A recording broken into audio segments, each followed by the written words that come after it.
순수 100% 성도는 생존한다.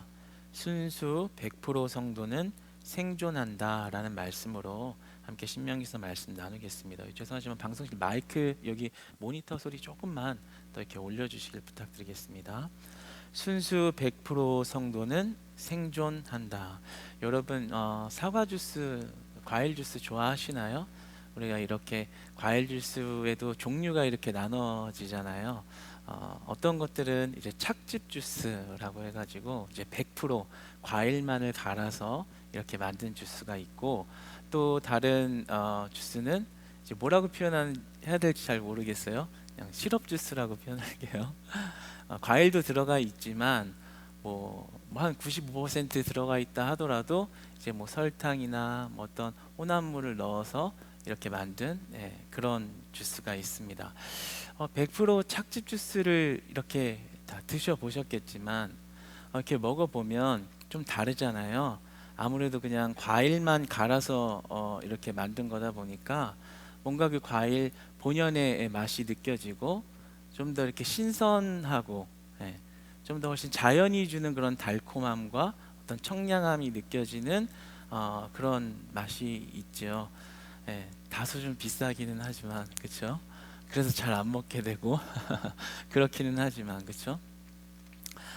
반면에 이런 시럽을 좀 넣은 주스는 향은 좋고 또 그럴듯한 달콤함이 이렇게 있기는 하지만 사실 아무리 배합을 잘한다고 해도 그 100% 착즙 주스의 그 과일 본연의 맛을 따라가지는 못하는 것이죠.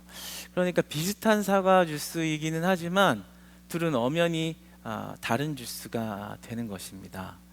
진짜 착즙 100%, 진짜 순수 100% 성도가 된다는 것은 95% 주스, 95% 성도와는 차이가 있다.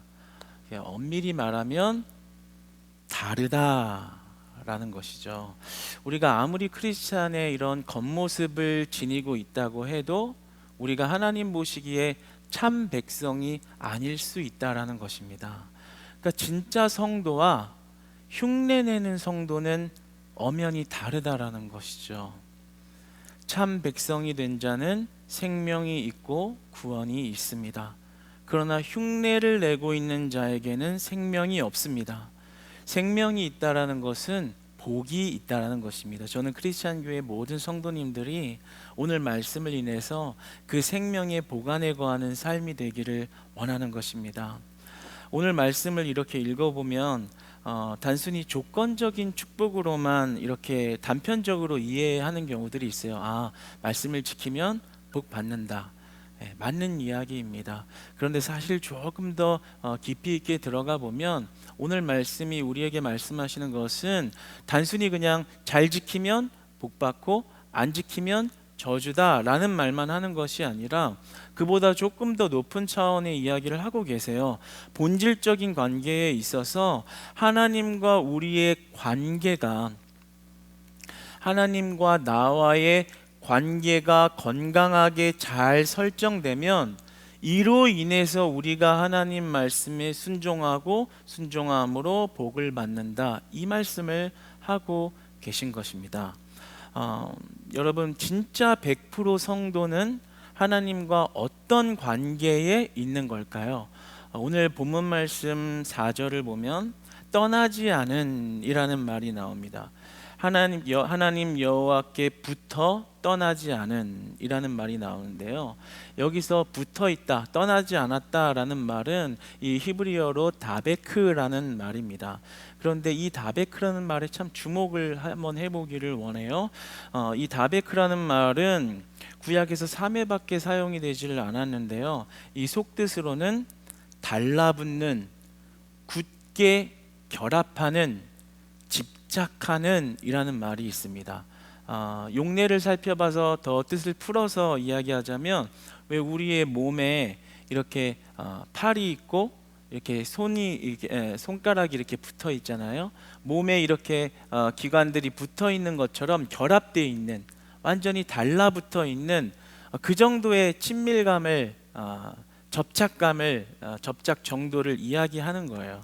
그러니까 지금 오늘 4절에서 오직 너희의 하나님 여호와께부터 떠나지 않은 이라는 말은 단순히 그냥 조금 뭉뚱그려 하나님 옆에 있었다, 하나님과 동행한다, 하나님과 함께 한다라는 말보다 훨씬 더 밀접하고 훨씬 더 친밀하고 훨씬 더 접촉감 있는 그런 표현이라는 거죠. 다시 한번 이야기하면 이 다베크라는 말의 원형 뜻은 굳게 결합하는, 달라붙어 있는 이라는 말이라는 거예요. 그러니까 하나님께 달라붙어 있는, 하나님께 결합되어져 있는 자들이 100% 순수 100%의 성도들이다 이 말인 것입니다. 여러분, 우리 하나님과 달라붙어 있는 자들 되기를 축복합니다. 여러분, 이 말이 참 은혜가 되지 않나요? 하나님과 동행한다, 하나님과 함께한다는 말도 참 좋은 말인데 구약 성경에 3번밖에 사용되어지지 않은데 다 찾아보니까 3번 중에 유일하게 하나님과 접촉되어 있다는 말은 또 이 한 구절이에요. 얼마나 특별함이 있어요? 하나님께 붙어 떠나지 않은, 달라붙어 있는, 굳게 결합되어 있는 자는 어땠다고요? 오늘까지 다 생존하였느니라. 그러니까 단순히 말씀 잘 지키니까 생존했다, 순종 잘 했더니 복 받았다라는 말 이전에 더 높은 차원에서 보았을 때 하나님께 달라붙어 있는 자들은 생존했다 이 말인 겁니다. 그러니까 관계의 의미에서 우리의 행위가 이어졌지 행위로 말미암아 관계가 형성된 게 아니라는 거예요. 이런 말을 모세가 왜 하게 됐는지 그 뒷 배경에 대해서 잠깐 같이 이야기를 나누자면, 이스라엘 백성들이 출애굽되어서 이제 약속의 땅을 받고 광야 생활을 하게 되었죠. 이 광야 생활을 하는 중에 시딤이라는 그러한 지역에 머무르게 되었습니다. 그런데 그 안에, 시딤이라는 지역 안에는 거기에 거주하고 있던 모압 여인들이 있었습니다. 참 아리따웠던 것 같아요. 그리고 굉장히 매혹적이고 유혹적인 여성들이었습니다. 그래서 그들의 유혹에 그 이스라엘 백성들이 인내하지 못하고 음행을 품습니다. 그래서 모압 여인들, 이방 여인들과 음행을 하게 되는데요, 거기에서 그치지 아니하고 한 걸음 더 나아가서 그들이 섬기고 있던 바알볼, 오늘 본문 말씀에 나오는 바알볼이라는 신을 섬기고 절하게 됩니다. 이 바알볼이라는 신은 우리가 잘 아는 바알 신이에요. 그런데 브올 지방의 바알이라는 이름을 가진 바알볼, 다산의 신, 어떤 생명을 주관하고 자녀를 많이 낳게 하는 능력이 있는 신이다. 자신들이 브올 지방의 사람들이 만들어 놓은, 인간들이 만들어 놓은 그 신, 우상, 이방신 바알볼에게 절을 하는 일을, 배교하는 일을 행합니다. 근데 그러한 불순종의 대가를 치르게 되는데요, 그때 하나님께서 그 이스라엘의 불순종에 관하여 심판하시기를 한 자리에서 24,000명이 되는 이스라엘을 백성들의 생명을 걷어 가십니다. 그래서 오늘 본문에 보면 그 과거의 일을 회상하면서 모세가 그들을 너희 가운데에서, 여호와께서 너희 가운데에서 멸망시켰으되, 여기서 멸망했다는 말이 그들이 우상을 섬김으로 인해서 한 번에 24,000명의 생명을 거둬간 사건, 멸망시킨, 심판한 사건, 불순종에 대한 대가를 치르게 한 그러한 사건을 이야기하고 있는 것입니다. 그러니까 이 사건으로 한 번에 24,000명의 생명을 걷어갔다라는 것을 보면서 여기서 아주 중요한 메시지가 되는 것은, 사실 그들도 이스라엘이었고 그들도 출애굽에서, 애굽에서 건짐을 받은 자들이었고 약속의 땅을 받고 그 축복을 향하던 자녀들이었다라는 것입니다. 그런데 그들이 멸망당했다는 것을 무엇을 의미하겠어요? 그들이 하나님 보시기에 100% 성도가 아니었다라는 것을 보여주고 있는 거예요. 어떤 거겠어요? 100% 성도가 아닌 자들의 삶은 무엇일까요? 늘 상황 따라 움직이는 자들이었다라는 겁니다. 만나와 메추라기를 줄 때는 좋다고 하고, 또 배고프면은 원망하고, 또 분위기 따라 상황 따라 눈앞에 보이는 모함 여인의 그 아름다운 매혹적인 유혹에 또 그 분위기 따라서 상황 따라서 그렇게 움직이는 자들의 그러한 신앙, 그 모습의 결과가 결국에는 하나님에 대한 불순종, 유혹에 넘어가는 것으로 그치지 않고 결국에는 이방신에게 절함으로 인해서 죽임을 당하는 멸망의 자리에 이른 모습으로 이어지는 것을 보게 됩니다. 겉모습은 이스라엘이었습니다. 우리가 마시는 시럽 주스, 겉모습은 주스죠. 그런데 100%가 되지는 않는 거예요. 하나님의 제거 대상과 멸망의 대상이 된 것을 보게 됩니다. 여러분, 우리가 95% 주스처럼 95% 성도밖에 안 된다면요, 그것은 오늘 생명을 거두어 가신 그런 이스라엘과 같은 처지가 될 수 있다는 것을 우리에게 조금 무시무시하지만 하나님의 기준과 방법이 명확하다라는 것을 우리에게 보여주고 계십니다. 그러나 4절에서 여호와께부터 떠나지 않은 너희들은 오늘까지 모두 생존하였다라고 나옵니다. 그러니까 진짜 100% 성도라는 것은요, 하나님께 붙어 있는 자들인 것이에요. 진짜 100% 성도라는 건요, 나는 연약해서 넘어질 수 있지만 그래도 하나님을 끝까지 붙잡고 있는 자, 떨어지지 않는 자, 그런 자들의 삶은 어떨까요? 상황 따라 움직이는 것이 아니라 하나님 말씀 따라 움직이는 자들인 것입니다. 요즘에 이런 세속주의에 가장 물들어 있는 성도님들이 겪고 있는 가장 큰 문제는요, 세상의 움직임과 변화에 따라 맞춰서 하나님을 따라간다라는 거예요. 세상의 분위기 따라 그 분위기를 타면서 하나님과 관계를 맺는다라는 거예요. 마치 오늘 24,000명의 이스라엘이 그렇게 했던 것처럼요. 만나주면 좋고 안 주면 원망하고, 모함 여인이 보니까 참으려고 했지만 너무 예쁘네, 교회는 다녀야지, 밖에 나가서는 너무나도 내 마음을 뺏어가는 아름다운 것들, 돈, 명예, 내 꿈, 내 비전, 그것을 가져야만 만족할 수 있고 그것을 가져야만 성공이라고 생각하는 것들을 포기하지 못하고, 그러한 것들은 가지면서도 하나님과의 관계는 어설프게 맺고 있는 그 사람들도 이스라엘이었다니까요. 그렇죠?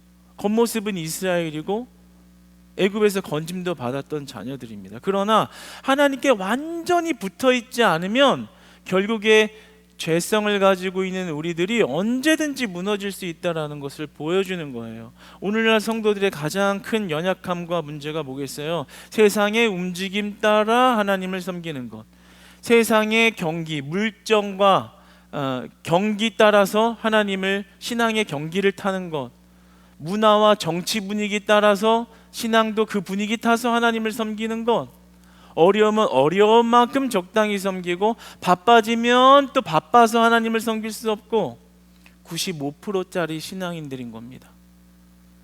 겉모습이 아예 없는 거는 아니에요. 하나님 말씀 따라 애굽에서 나와서 따라가는 모습은 있었어요. 그러나 그런 95%밖에 안 되는 상황 따라 분위기 따라 하나님을 따라가니까 어떤 순간에요? 결정적인 순간에 우상, 이방신에게 절하고 마는 거예요. 이런 자들은 어때요? 분위기 좋아지면요, 경기 좋아지고 살만해지면요, 또 살만해서 또 하나님 못 찾는다 그래요. 이제 너무 편안해져서 거기에 안주해서 하나님 찾기가 어렵다고. 그럼 한번 질문을 던지고 싶어요. 그러면 언제 하나님 잘 믿으실 거예요? 어려울 때는 어려워서 못 섬기고 잘 나가면 잘 나가서 못 섬기고 언제 하나님 잘 믿으실 건가요? 오늘날 이 멸망한 이스라엘의 모습이 꼭 오늘날 우리들의 모습 같아요. 오늘 이 본문을 보면서 그러한 마음이 너무 강하게 들었어요. 바쁘다 코로나 때는 이제 코로나 때문에 안 된다 핑계를 대지만 코로나가 끝나면서 코로나 때문에 해이해졌다고 하면서 교회를 안 나가는 사람들이 얼마나 많아졌는지 모릅니다. 결국에는 그러면서 코로나 때문에 교회 안 나가는 그런 관계의 소원해짐이 나중에는 괜찮을 줄 알았지만, 온라인 예배만 드리면서 나의 신앙이 건강할 줄 알았지만, 결국에는 세상의 신에게, 세상의 우상에게 절하고 있는 모습들이 얼마나 많은지 몰라요. 아, 그래, 예배보다도 그냥 돈 좀 잘 벌고 그냥 잘 먹고 적당히 잘 살면 되지. 예배도 이렇게 온라인으로 드리고 어쩌다 빠지다가 한 번씩 잘 지키면서 드리고 예수님 믿는다고 하면 되지. 오늘날 멸망한 이스라엘 모습과 너무나도 똑같은 모습을 오늘날에 답습하면서 그렇게 가고 있는 것을 보게 됩니다. 사랑하는 여러분, 우리가 하나님께 달라붙어 있는 신앙으로 회복되시기를 축복합니다. 그 자들은 다 생존했다라고 나오잖아요. 말씀 자세히 보실래요? 4절 보면 오늘까지 다 생존하였느니라 이렇게 나옵니다. 다 생존하였느니라. 그러니까 하나님께 달라붙어 있던 자들은 결코 멸망하지 않았다라는 거예요. 세상의 분위기 타서 하나님 섬기는 자들은 언제 멸망할지 모르지만요, 언제 망할지 모르지만요, 세상의 분위기가 아니라 하나님 말씀 기준으로 붙어 있는 자들은 하나님이 다 살리시는 줄 믿으시기 바랍니다. 하나님이 다 건지시는 줄 믿으시기 바랍니다. 그러니까 내 상황 따라 하나님을 섬기는 게 아니라는 것을 말씀해 주시는 것이죠. 오늘 하나님께서는 이 하나님께 붙어 있는 자, 달라붙어 있는 자들이 어떻게 사는 것인가에 대해서 말씀해 주시는데요. 오늘 1절 말씀 한번 같이 다시 읽어보겠습니다.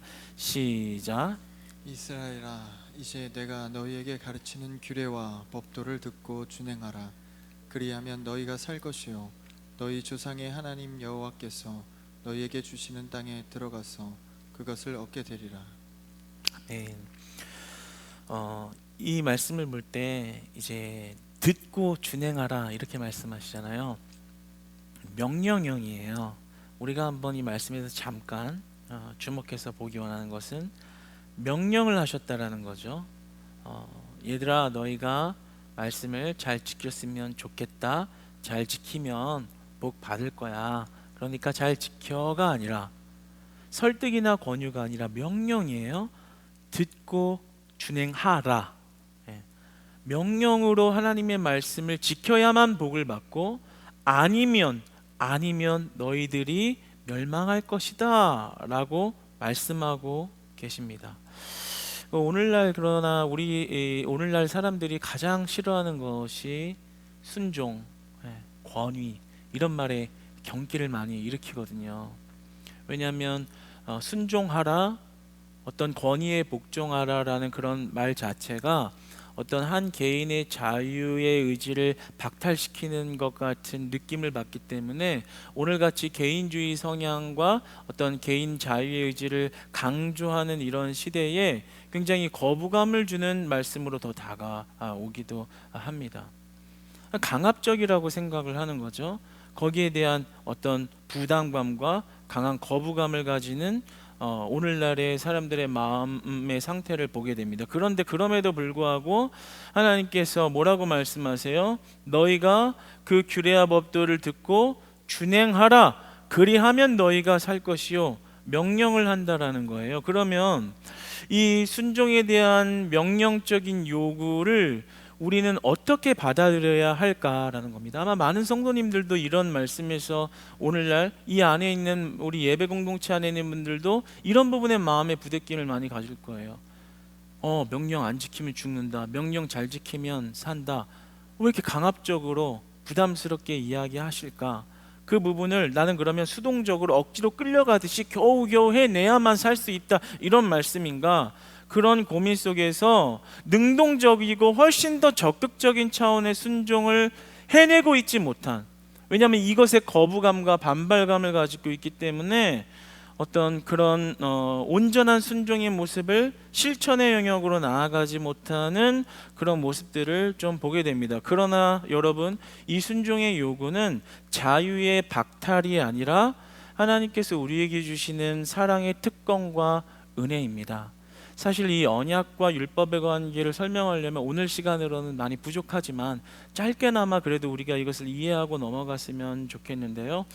하나님께서 이렇게 명령하는 이 형태는 하나님의 지시와 인간의 관계를 보여주고 있는 거예요. 창세기 2장 16절로 가보면 하나님께서는 동산 각종 나무의 열매는 네가 임의로 먹어라, 마음대로 먹고 에덴 동산의 모든 것을 누려라 라고 이야기하십니다. 그 다음에 17절로 넘어가시면서 그 다음에 금지 명령을 주세요.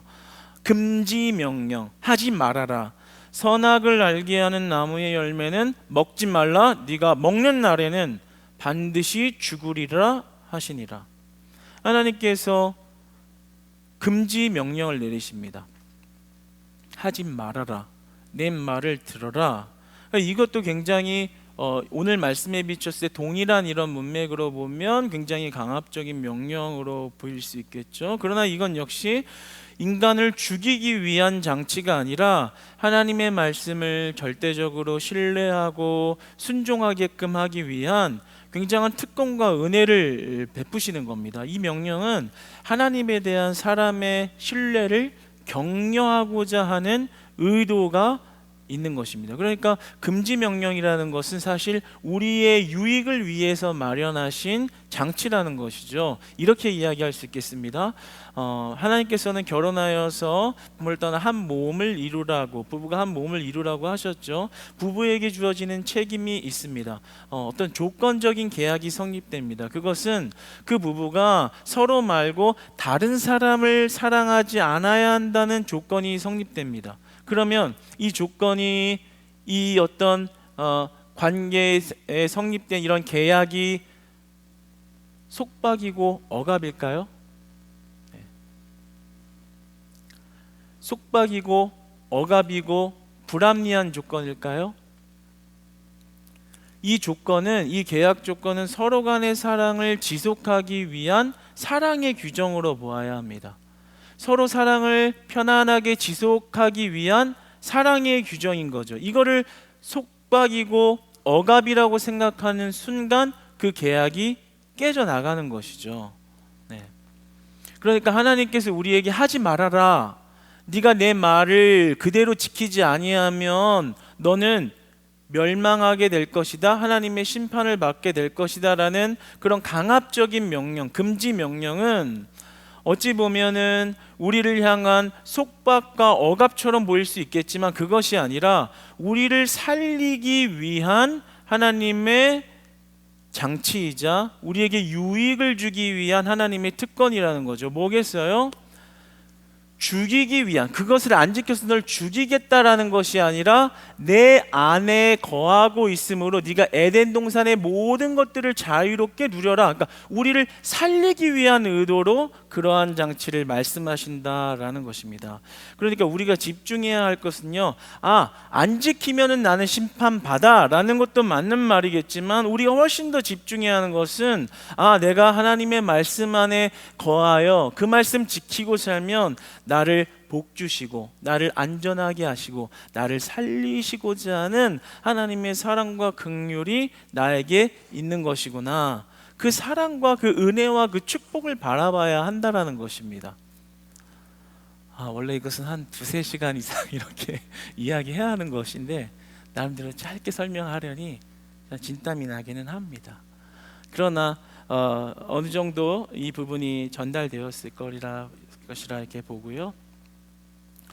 하나님께서 우리에게 그렇게 속박과 그리고 금지 명령을 내리시는 것은 결국에는 우리를 하나님의 자유와 안전함 속에 거하게 하시려는 의도가 있다라는 것이죠. 넘어가서 저는 이러한 생각이 들었습니다. 우리가 이 땅에서 고생이라는 고생은 다 하고 하나님 믿는다라고 하면서 희생하는 것도 희생도 많이 하고 하나님 믿는다고 하면서 포기하고 드리는 것도 많이 하면서 사는데 결국에는 95%밖에 안 돼서 95%짜리 흉내내는 신앙생활 하다가 결정적일 때 불신앙 가지고 결정적일 때 이방신 섬기고 결정적일 때 우상 숭배하고 그렇게 해서 넘어져서 만약에 이스라엘처럼 오늘의 24,000의 이스라엘처럼 된다면 이것보다 큰 비극이 어디 있을까? 이것보다 더 큰 비극이 어디 있을까? 라는 그러한 생각이 참 많이 들었습니다. 여러분, 오늘 하나님께서는 100% 성도가 순종하기를 말씀에 가감하지 말라라고 말씀하십니다. 가하지도 말고 감하지도 말라. 하나님의 말씀을 그대로 받고 따르라라고 말씀을 하십니다. 이 윌리엄 로우라는 분이 경건한 삶을 위한 부르심이라는 책을 지었는데요. 거기에 이 말이 아주 와닿습니다. 세상에서 가장 훌륭한 성도는 기도를 가장 많이 하는, 금식 많이 하는 성도가 아니다. 항상 하나님께 감사하고 모든 것에 하나님을 찬양하는 성도다라고 말했습니다.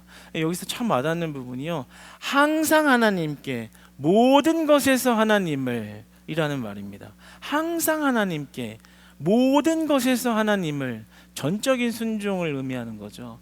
모든 것을 하나님께 포커스를 맞춰서 사는 삶. 오늘 하나님이 뭐라고 말씀하세요? 너희가 하나님의 말씀을 받을 때 그 명령에 가감하지 말라. 말씀을 100% 그대로 받으라. 너희 식대로 해석해서, 마음대로 해석해서 적용하지 말고 하나님이 말씀하신 그대로를 기준 삼고 행하라 라고 말씀하십니다. 마태복음 5장 18절에 예수님께서는 이렇게 말씀하십니다. 진실로 너희에게 이르노니 천지가 없어지기 전에는 율법의 1.1획도 결코 없어지지 아니하고 다 이루리라.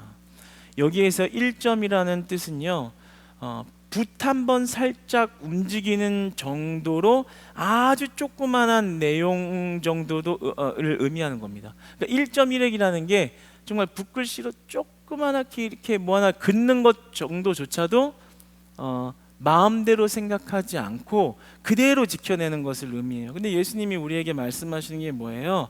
하나님의 말씀을 너희 식대로 상황 따라 해석하지 말고, 환경 따라 해석하지 말고 말씀 그대로를 받고 살아라 라는 것입니다. 그러니까 우리가 2024년도를 바라보면서요, 여러 가지를 기도해야겠지만 오늘 말씀에 비춰서 기도할 때 가장 우선순위 기도의 제목에 두어야 할 것이 있습니다. 무엇이냐면요, 하나님, 하나님의 비전은 무엇입니까? 나를 향한 하나님의 비전은 무엇입니까? 내 꿈이 이건데요, 하나님 들어주세요가 아니라요, 하나님의 꿈과 하나님의 계획은 뭐예요? 그 비전에 나를 사용하소서. 우리가 100% 성도라는 것은 하나님께 딱 달라붙어 있는 것이라고 했잖아요. 나한테 하나님을 자꾸 맞추는 게 아니에요.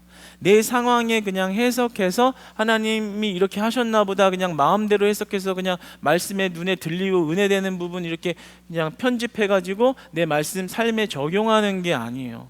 가감하지 말라. 더하지도 말고 덜하지도 말고 말씀하신 것을 그대로 받고 그대로 순종하라. 그게 100% 성도들의 삶이라는 거예요. 하나님께 붙어있는 자들의 삶. 매혹적인 모함 여인들이 눈앞에 있지만 하나님께 붙어있기 때문에, 하나님이 이방 여인들과 교제하지 말라고 했기 때문에 유혹에 넘어가지 않는 것, 우상에게 절하지 않는 것, 이방신을 섬기지 말라고 했으니까 가감하지 않고 그냥 그대로 하는 것, 그 뒤에 축복이 숨어 있다라는 것이죠. 항상 하나님께, 모든 것에서 하나님을. 여러분, 그러니까 우리가 우리의 삶에 자꾸 하나님을 맞추려고 하지 않고 하나님의 말씀에 가감 없이 우리의 삶을 맞추는 은혜 있기를 주님 안에서 축복합니다. 여러분, 그러니까 예배 생활도요, 나에게 맞추지 말고 하나님께 맞춥시다. 할렐루야. 네, 우리 뭐 예배 캠페인 요즘에 하잖아요. 네. 모르는 것처럼 네. 예배 캠페인 하고 있잖아요. 주일 2부 예배 때, 1부 예배 때 매번 나오잖아요. 그런 것을 보면 우리 이래야 돼요. 와, 광고 영상 진짜 잘 만들었다, 깔끔하다, 짧고 간결하네, 모양이 예쁘네, 이럴 게 아니라 그 영상을 보면서도 하나님이 오늘 나에게 말씀하시는구나, 공예배 잘 드리고 바른 예배 세우라고 하나님이 나에게 말씀하시나 보다. 그러면 내가 그 말씀대로 하려고 나의 생활을 바른 예배에 맞춰야지. 이렇게 하나님의 음성이 들리고 하나님께 달라붙어 있고 그냥 광고 잘 했네. 예쁘다. 고생했겠다. 너무 효과적이다. 마케팅이 좋아. 근데 광고야. 내 삶은 아니야. 이러면 안 된다는 거죠. 이 작은 것 하나에서부터가 우리가 100% 성도에서 자꾸만 멀어지는 삶으로 가는 거예요. 하나님의 음성으로 들리시기를 주님 안에서 축복합니다. 하나님이 이번에 또 교회의 이런 캠페인과 비전을 통해서 내 무너진 예배를 다시 세우라 또 이렇게 말씀하시는구나. 그 목자가 말하는 그 음성이 양에게 들려야죠. 그래, 내가 지금 무너져 있는 예배들 하나하나 다시 회복해 가보자. 하나님, 내 바쁜 생활, 어려운 생활이 참 예배나기 어려운 부분도 있는데요. 어떻게 해야 더 그 예배 생활에 집중해서 나갈 수 있을까요? 환경을 열어주시고, 마음을 열어주시고, 가정 환경을 열어주시고, 직장의 문제를 열어주시고, 내 예배 생활 하나님이 하라고 하셨으면 나 순종할 테니까 그 환경을 열어주세요. 만져주세요. 내 예배 회복시켜 주시고, 예배 중심, 예수 그리스도 중심, 하나님 중심, 하나님께 달라붙어 있는 삶 회복시켜 주셔서 그 말씀의 가지가 삶으로 뻗어나가게 해주세요. 이런 기도 해보신 분 저를 포함해서 손 한번 들어봅시다. 네, 회개하라고 이제 시켰습니다. 네, 그런 것이 우리의 작은 삶에서 우리에게 들려주시는 하나님의 음성이 미세하게 들리고 자꾸만 그 하나님께 맞춰가는 훈련이 될 때 그때 신앙의 성장이 일어나고 우리 95%밖에 안 되는 우리들이 점차 하나님께 붙어가면서 하나님과 가까워지고 달라붙어 있는 신앙으로 회복될 줄 믿습니다. 헌금 생활하는 것도 마찬가지겠어요. 내가 어떤 삶에 남는 여윳돈으로 하는 게 아니에요. 경기가 어려우고 경기에 맞춰서만 하는 게 아니에요. 물론 여러분 이 어려운 시절에 제가 지금 이런 헌금 얘기를 하는 것이 어떤 부담스럽게 들릴 수도 있겠지만 그렇게 듣지 마시고, 저는 오늘 말씀을 준비하면서 함께 나누기 원하는 것은 내 마음의 태도와 하나님의 관계의 중심을 이야기하는 거예요. 돈 얘기하는 거 아닙니다. 하나님과의 관계의 중심에서 내가 상황과 불경기와 내 관계에 따라서 내 여유로 하는 것이 아니라 하나님 중심에 맞춰서 내 최선을 다하는 겁니다. 여러분 내 중심으로 하는 게 아니라 하나님 중심에 맞춰서 하는 겁니다. 여러분 이런 작은 하나하나 우리 신앙에 그냥 외면하고 있고 내 합리적인 방법과 상황에 맞추어서 규모 있게 여러분의 삶을 바이오리듬에 맞춰서 만들어 놓은 것들이 깨져야 된다는 거예요. 그게 깨져나가고 하나하나 순종의 가지를 뻗쳐서 여러분이 지금 하나님 앞에 순종하지 못하고 있는, 외면하고 있는 그 가지들이 하나하나 다시 잘려나갈 건 잘려나가고 다시 회복될 게 회복돼서 주님을 향한, 주님께 달라붙어 있는 삶으로 나아갈 때 그때 살아 역사하시는 하나님을 만나게 되는 겁니다. 하나님께 동행한다. 하나님과 매일 함께 한다는 게 뭔데요? 하나님의 살아계심을 경험한다는 거잖아요. 이방신을 섬긴 자들 심판할 때 살리시는 하나님을 만난 자들이 있는 거잖아요. 매일 무너지는 나를, 매일 넘어지는 나를 건지시고, 때로는 어떤 사람을 통해서, 말을 통해서 위로받아서 또 다시 일어나게 하시고, 때로는 이렇게 나와서 말씀 듣다가 다시 내 영적 닫혀있는 눈을 열어주시고, 또 어떤 사람과의 교제를 통해서 또 다시 위로를 주시고, 안 되는 일이어서 실패해서 실망하고 있을 때 좋은 사람 붙여가지고 그 문을 열어주시고, 그런 하나님이 매번 여러분의 삶에 나와서 역사하시고 여러분의 멸망의 자리에서 생존의 자리로 건지시는 하나님의 터치가, 하나님의 만지심이 여러분의 삶에 충만하기를 축복합니다. 오늘 이렇게 말씀하시잖아요. 1절에 보면 뭐라고 말해요?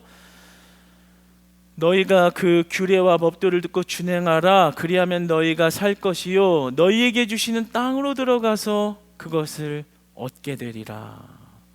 이게 무슨 말이냐면 순종하는 자는 다 하나님 나라에 들어가는 축복을 받는다 약속하시는 겁니다. 사랑하는 여러분, 진짜 순수 100% 성도는요 하나님께 붙어 사는 사람들입니다.